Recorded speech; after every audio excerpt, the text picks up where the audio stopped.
আমরা পরীক্ষা দিলেই ফেল করি। আর ফেল করবো না কেন? আমরা তো পড়ার সময় পাই না। কারণ 365 দিনে 1 বছর, এর মধ্যে 52 দিন শুক্রবার, তাহলে থাকে কত? 313 দিন। এর মধ্যে আবার শীতকাল, গ্রীষ্মকাল, বর্ষাকালে ছুটি 50 দিন, তাহলে থাকে কত? 263 দিন।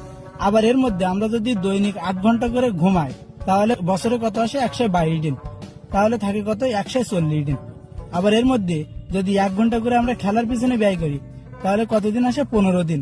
15 দিন বাদ দিলে কত আসে? 126 দিন। এর মধ্যে যদি 2 ঘন্টা করে খাওয়ার, গোসল করার পিছনে ব্যয় করি, তাহলে 30 দিন চলে যায়, তাহলে থাকে কত? 96 দিন। এর মধ্যে আমরা প্রত্যেক দিন কথা বলার পেছনে 1 ঘন্টা করে ব্যয় করি, তাহলে বছরে কতদিন হয়? 15 দিন। তাহলে 15 দিনে যদি বাদ দেয়, তাহলে থাকে কত? 81 দিন। এর মধ্যে আমরা পরীক্ষা দেই খালি 35 দিন, তাহলে থাকে কত? 46 দিন।